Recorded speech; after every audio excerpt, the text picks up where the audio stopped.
Hello dear students, कैसे हो आप लोग? I welcome all of you friends. Last lecture तक हमने प्रिंसिपल ऑफ काउंटिंग सीखा।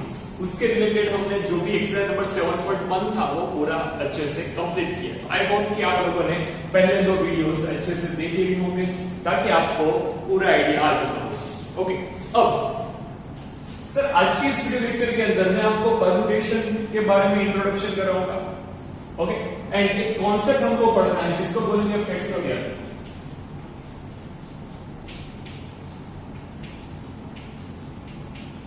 फैक्टोरियल कॉन्सेप्ट है क्या? क्योंकि सबसे पहले मैं फैक्टोरियल को दिखाऊंगा कैसे। मैं फैक्टोरियल को दो तरीके से, ओके, आप आपकी टेक्स्ट बुक में इसी को देखोगे, ऐसा सिंबल होगा और ऐसा कुछ सिंबल होगा। कोई भी गवर्नमेंट एग्जाम की प्रिपरेशन करोगे वहां पे फैक्टोरियल को इस मेथड से ज्यादातर दिखाते हैं, लेकिन आपकी पूरी टेक्स्ट बुक में ऐसे दिखाया होगा। फॉर एग्जांपल, अगर मुझे 3 फैक्टोरियल दिया तो ऐसे दे सकते हैं और ऐसे भी दे सकते हैं। ओके, इसको मैं बोलूंगा फैक्टोरियल 3, इसको भी बोलूंगा फैक्टोरियल 3। क्या बोलेंगे? फैक्टोरियल 3।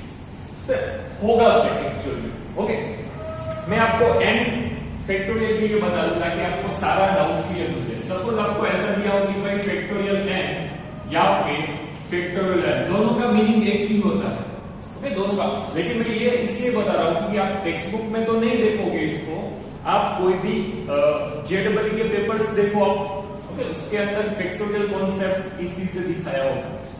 चलिए, तो n फैक्टर को मैं कैसे लिखूंगा? तो n factorial is equal to n into n minus 1 into n minus 2 into dash dash dash last में 3 into 2 into 1। सर होगा क्या? आपको जो भी नंबर दिया है, आपको फैक्टोरियल कॉन्सेप्ट किसका बोलेंगे? पॉजिटिव इंटीजर नंबर का ही बोलेंगे। पॉजिटिव नंबर का, नेचुरल नंबर का ही फैक्टोरियल निकालने को बोलेंगे। नेगेटिव का फैक्टोरियल कभी नहीं निकाल सकते। ओके, याद रखना। आपको अगर कोई नंबर दिया है इसका फैक्टोरियल निकालो तो उसको सक्सेसिव डिक्रीजिंग फॉर्म में कब तक लेके जाना है? 1 तक, और सारे नंबर का क्या करना है? मल्टीप्लिकेशन। याद रखना। ओके, यहाँ पे 3 फैक्टोरियल दिया है तो इसका मीनिंग क्या होता है? 3 factorial is equal to 3 into 2 into 1। जो भी नंबर दिया है उसको सक्सेसिवली डिक्रीजिंग, मतलब स्टेप बाय स्टेप डिक्रीज करते जाना है, और लास्ट का नंबर कौन सा बचना चाहिए? 1, और उन सभी का क्या करना है? मल्टीप्लिकेशन। ये होता है फैक्टोरियल कॉन्सेप्ट। अगर मुझे 4 फैक्टोरियल बोला, अच्छा इसका आंसर क्या आएगा? 6 आएगा। अगर मुझे 4 फैक्टोरियल बोला है तो 4 into 3 into 2 into 1 लिखना पड़ेगा। सीधी बात है। तो ये हो गया 12 into 2 24। ओके, अगर मुझे 5 फैक्टोरियल बोला है तो क्या आएगा बेटा? 5 into 4 into 3 into 2 into 1। Last का नंबर कहां तक आपको लेके जाना है? 1 तक। ओके, यहाँ पे 0 मल्टीप्लाई में नहीं करने, अगर 0 करोगे तो ये पूरा क्या हो जाएगा? 0 हो जाएगा। ऐसा तो पॉसिबल नहीं होगा। ओके, तो फैक्टोरियल कॉन्सेप्ट में आपको जो नंबर दिया है उससे डिक्रीज करते जाओ, एक एक 1 नंबर आपको डिक्रीज करते जाना। ओके, यहाँ पे n था तो उसमें से एक माइनस किया तो n माइनस 2, यहाँ पे n माइनस 1 था उसमें से और एक माइनस किया n माइनस। ओके, ऐसे घटते घटते घटते लास्ट वाला 3 2 1, इन सभी का मल्टीप्लिकेशन आपको फैक्टोरियल कॉन्सेप्ट देगा। सीधी बात। तो ये 5 into 4 20 20 into 3 60 60 into 2 120, यहां पे आ जाएगा 1।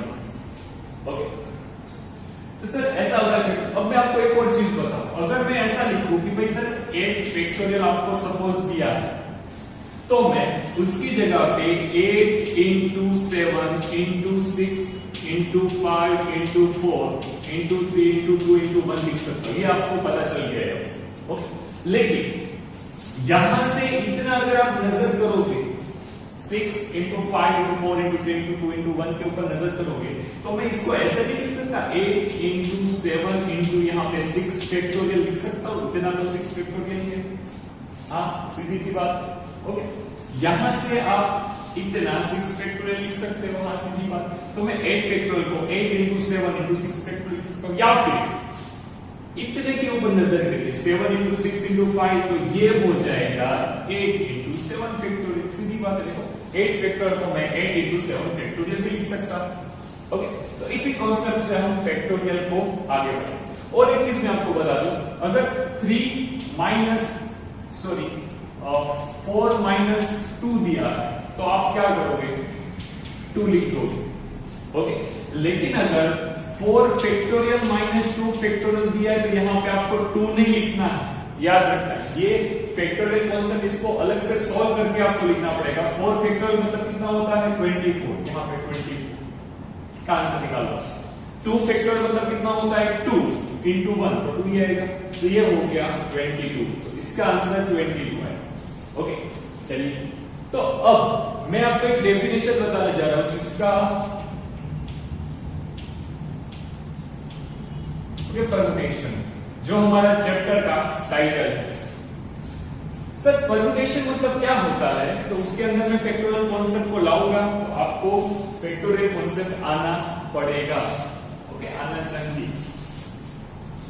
What is permutation concept? If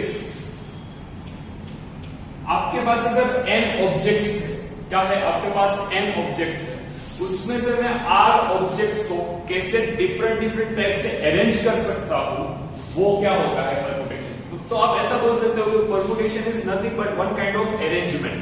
क्या होता है, one kind of arrangement. Okay, n objects को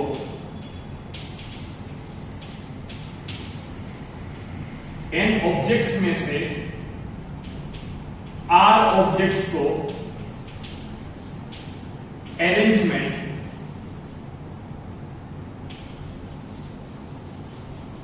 को मैं क्या बोलूंगा, परम्यूटेशन। n ऑब्जेक्ट्स आपको टोटल लिए थे, उसमें से r ऑब्जेक्ट्स का आपको अरेंजमेंट कितनी डिफरेंट मेथड से कर सकते हो, वो आपका परम्यूटेशन हो जाएगा। ओके, चलिए, अब मैं आपको एक चीज बताने जा रहा हूं। आप आगे लास्ट लेक्चर के अंदर मैंने आपको एक सम दिया था, एक्सरसाइज नंबर 7.1 का पहला ही सम था। 1 2 3 4 5 का यूज करके मुझे 3 डिजिट का नंबर बनाना है। Okay, without repetition. देखो तो, विदाउट रिपीटेड। तो हमने क्या किया था, वो आपको आइडिया आ चुका होगा कि भाई 3 प्लेस लिख दिए थे। इस प्लेस के दावेदार कितने हैं, 5 में से कोई भी, इन 5 में से कोई भी, यहाँ पे एक जो यहाँ पे आया होगा, यहाँ पे तो 4 में से कोई भी। देखो ये 5 वाला नंबर नहीं है, 5 चॉइस है इस प्लेस को भरने के लिए। यहाँ पे 4 चॉइस है आपके पास, यहाँ पे कितनी चॉइस है, 3 चॉइस है। ओके, अगर किसी स्टूडेंट को डाउट है तो लास्ट वीडियो अच्छे से देख ले फिर से, क्योंकि मैंने आपको बहुत ही डीपली वो कॉन्सेप्ट बताया। तो इन शॉर्ट आपको यहाँ पे क्या मिलता है, देखिए तो इन शॉर्ट यहाँ पे आपको ऐसा मिल रहा है 5 into 4 into 3, यस। हाँ, विदाउट रिपीटेशन हम ऐसा बाय यूजिंग काउंटिंग प्रिंसिपल आप ऐसा करते हैं। तो मैं परम्यूटेशन का एक आपको फॉर्मूला प्रूफ कराने वाला हूं यहाँ पे। ओके, जरा देखिए, अगर मैं 5 into 4 into 3 into 2 into 1 upon 2 into 1 लिखूं तो आप ऐसा बोल सकते हो क्या, ये दोनों एक ही है। हाँ, ये और ये दोनों एक ही लिख रहे हैं। देखो 5 into 4 into 3 2 1 2 1, तो नीचे से कट हो जाएगा। अब इसको मैं क्या बोल सकता हूं, इसको मैं 5 फैक्टोरियल नहीं लिख सकता। यस, अभी मैंने आपको बताया 5 into 4 into 3 into 2, ये हो गया 5 फैक्टोरियल ऊपर। और नीचे वाले को मैं 5 minus 3 फैक्टोरियल नहीं लिख सकता। यस सर, लिख सकते हैं। तो इन शॉर्ट आप यहां पे एक चीज समझिए, अब इस मैथमेटिकली काउंटिंग प्रिंसिपल जो मैंने सिखाया उसको मैं परम्यूटेशन के साथ लिंक करने वाला हूं। तो कैसे करते थे, आपके पास टोटल ऑब्जेक्ट्स कितने थे, आपके पास टोटल ऑब्जेक्ट्स थे 5, कितने थे 5, उसमें से आपको कितने अरेंज करने हैं, तो आपको तो 3 ही अरेंज करने हैं, 1 2 3 प्लेस के लिए अरेंज करना है। हाँ, ओके, आपको 3 डिजिट्स का नंबर बनाना है तो आपको 5 ऑब्जेक्ट्स को 3 प्लेस के ऊपर रखना है, ये बात हो गई।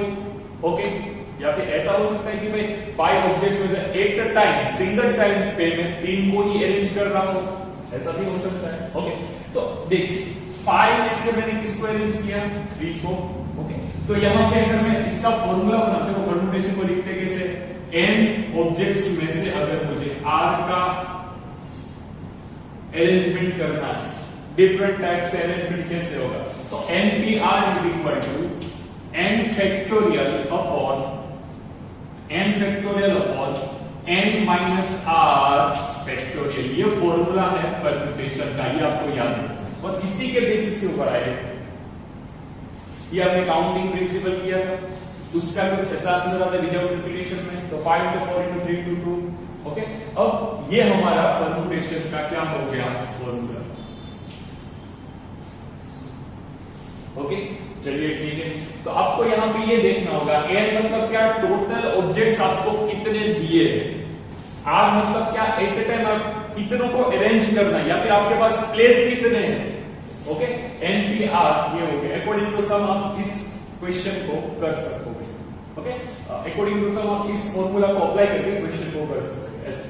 चलिए, तो इस कॉन्सेप्ट में मुझे एक चीज और ऐड करनी है कि अगर आपको कुछ ऐसा बोले कि R की वैल्यू क्या हो सकती है, R की वैल्यू R, देखो R मतलब ऐसा होगा कि 5 में से मैं किसी को भी अरेंज ना करूं, हाँ ऐसा कॉन्सेप्ट आएगा, लेकिन अभी इस एक्सरसाइज में नहीं होगा, अभी जो एक्सरसाइज इसमें नहीं होगा।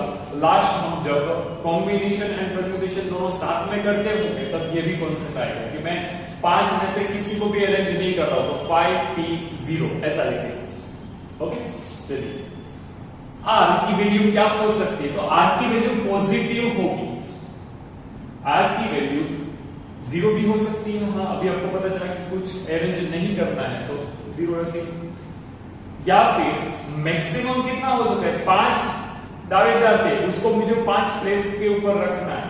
ओके, तो मैक्सिमम R की वैल्यू या तो n जितनी होगी या n से कम, लेकिन n से कभी बढ़ेगी नहीं। R लेस और इक्वल टू n, याद रखिएगा R की जो वैल्यू होगी वो n या n से कम होगी। ओके, चलिए अगर R की वैल्यू n हुई, R की वैल्यू n जितनी हुई तो NPn ये फॉर्मूला बनेगा, ये n factorial upon n minus n factorial. तो सर डिनोमिनेटर में तो 0 फैक्टोरियल हो गया, तो 0 फैक्टोरियल मतलब क्या होता है, 0 फैक्टोरियल मतलब होता है 1। याद रखना बेटा, 0 फैक्टोरियल का मीनिंग क्या होगा, 1 होगा। अगर आप 0 फैक्टोरियल को 0 लोगे तो पूरा फैक्टोरियल कॉन्सेप्ट तक परम्यूटेशन कॉन्सेप्ट ही गलत हो जाएगा। तो मुझे इसकी वैल्यू कंपलसरी क्या लेनी पड़ेगी, 1। 0 फैक्टोरियल मींस 1। ओके, मैं n ऑब्जेक्ट्स में से r ऑब्जेक्ट्स को डिफरेंट मेथड से कैसे अरेंज कर सकता हूं वो आपको परम्यूटेशन बता रहा है। ओके, यहां पे 5 था, उसमें से मुझे कितने को एट अ टाइम कितने को अरेंज करना है, 3 को अरेंज करना है, विदाउट रिपीटेशन है। तो यहाँ पे 5 दावेदार है, उसमें से कोई भी एक, यहाँ पे विदाउट रिपीटेशन है तो 5 में से 1 निकाला, 5 में से यहाँ पे 2 निकाला।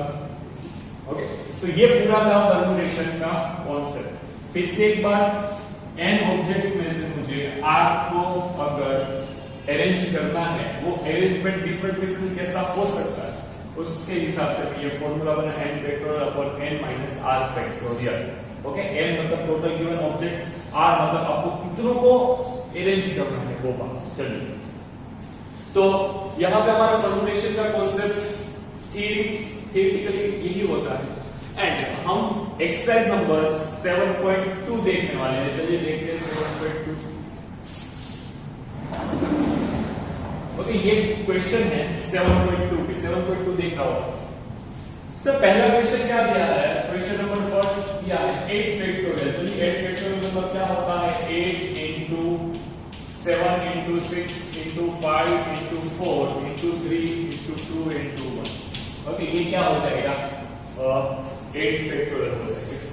अब किसी स्टूडेंट को ऐसा होगा सर 5 फैक्टोरियल की वैल्यू तो 120 निकाली थी हमने। ओके, तो यहाँ पे मुझे क्या करना है, इतने का आंसर आपको पता है 120 आता है।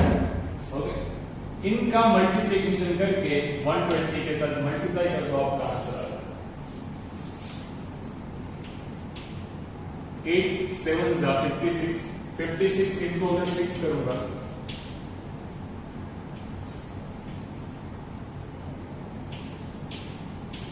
336 into 120 मुझे करना है। ये 0 6 3 3 6 3 3, ये और 0 लिखा, यहाँ पे आएगा 2, ये 7, ये 6, ये 0, ये 2,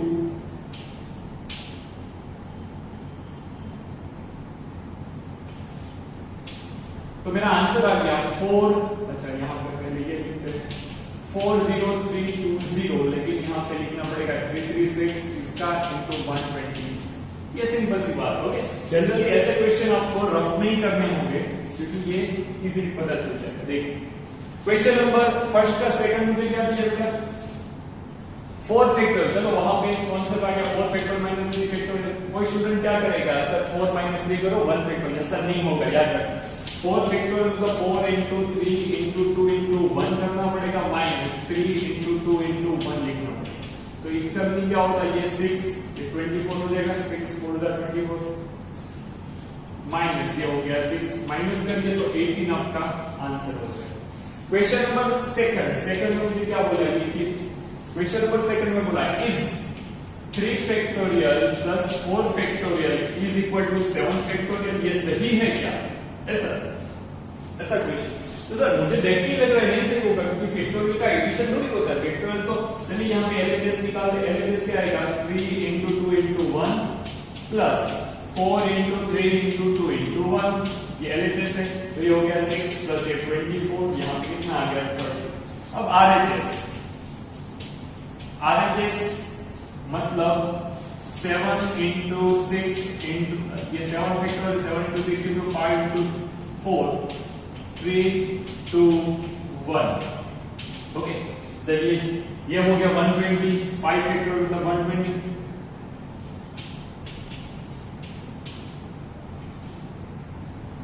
ये 0 रखा, ये इसका 0,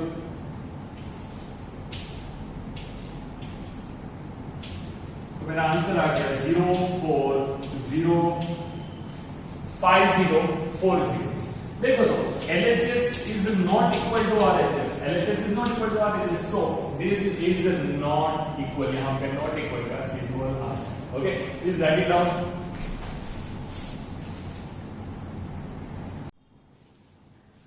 क्वेश्चन नंबर 3 के अंदर मुझे ऐसा बोला है कंप्यूट मतलब इसको सॉल्व करना है। 8 फैक्टोरियल दिया है, ओके 8 फैक्टोरियल को मैं 8 into 7 into 6 फैक्टोरियल लिख सकता हूं। सर 6 तक ही क्यों लिखा, क्योंकि डिनोमिनेटर में 6 दिया है फैक्टोरियल के लिए। अगर मैं यहाँ पे 8 into 7 into 6 into 5 into 4 into 3 into 2 1 तक जाता तो ये जो 7 के बाद पीछे वाला है वो 6 फैक्टोरियल ही हो जाता। अब मैं फैक्टोरियल को ही फैक्टोरियल के साथ काट सकता हूं। ओके तो इसका आंसर आपको पता चलेगा, ये 2 फैक्टोरियल मतलब 2 into 1 मतलब 2 को मैं 8 से काटूंगा तो यहाँ पे 4 into 7 बचेगा 28 इसका आंसर। क्वेश्चन नंबर 4 अच्छा क्वेश्चन नंबर 4 में बोला find the value of x। Okay यहाँ पे आप डायरेक्टली एलसीएम नहीं ले सकते हो, क्या करना पड़ेगा,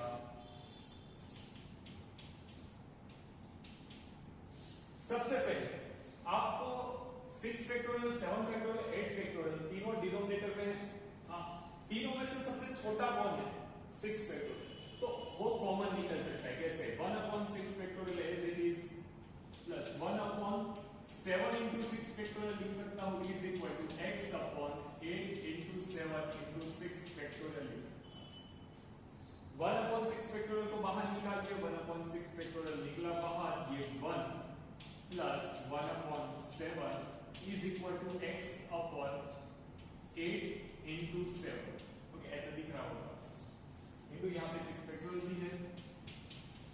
अब देख सकते हो ये 6 फैक्टोरियल इसके साथ कट हो जाएगा क्योंकि दोनों एक दूसरे ये मल्टीप्लिकेशन ये मल्टीप्लिकेशन। ओके मुझे मिलेगा क्या है, यहाँ पे ऐसे लीजिए तो 7 plus 1 divide by 7 is equal to x upon 8 into 7। ये दोनों 7 7 कट गया, यहाँ पे 8 बचा, 8 into 8 तो 64 is equal to x। The answer x is equal to क्या मिला 64। ओके चलिए ये हमारा x कर गया।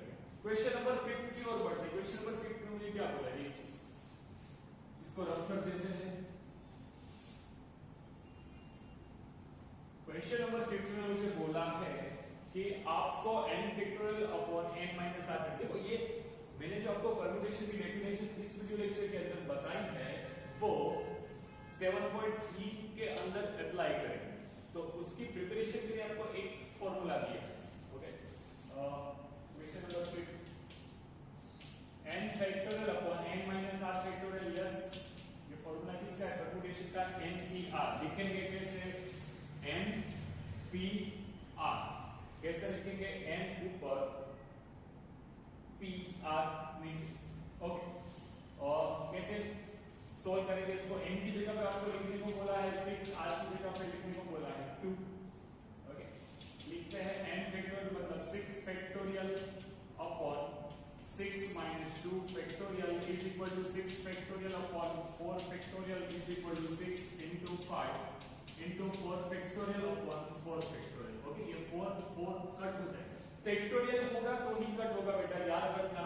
मैं 4 नीचे अगर 4 फैक्टोरियल होगा तो कट नहीं कर सकता, तो मैं कट नहीं कर सकता, ओके। आंसर कितना आ गया, 30।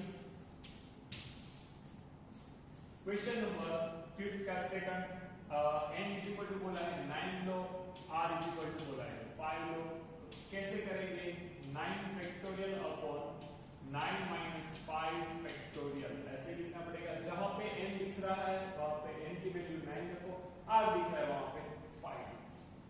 तो ये 9 फैक्टोरियल डिवाइड में कितना बचा, 4 फैक्टोरियल, सीधी बात है, ओके।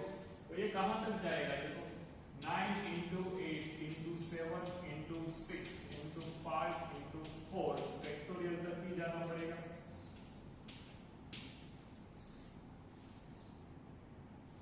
Four cut. अब आपको क्या करना है, इन सभी का मल्टीप्लिकेशन, चलिए करके देते हैं।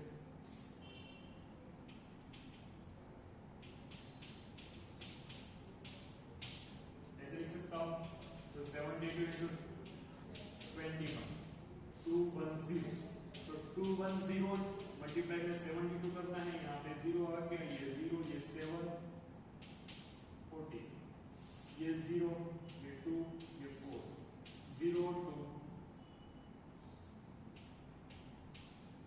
इतना मेरा आंसर हो गया 15120, ओके। तो ये आपका हो गया एक्सरसाइज नंबर 7.2। बेटा एग्जांपल, 2-3 एग्जांपल अच्छे हैं वो मैं आपको यहाँ पे करवाऊंगा, ओके। ये एक दो एग्जांपल है, चलिए कैसे करेंगे आपको आइडिया हो गया, आ गया होगा। 7 फैक्टोरियल को कहां तक स्प्लिट करूंगा, 5 फैक्टोरियल तक, क्यों, क्योंकि डिनोमिनेटर में 5 फैक्टोरियल दिख रहा है, ये दोनों काटा, 42 इज द आंसर। अब देखिए 12 फैक्टोरियल ऊपर है, नीचे 10 फैक्टोरियल है, ओके। तो 12 फैक्टोरियल को कहां तक काटूंगा, जहां तक आपको नीचे वाला ना दिखे, 10 फैक्टोरियल तक काट दिया।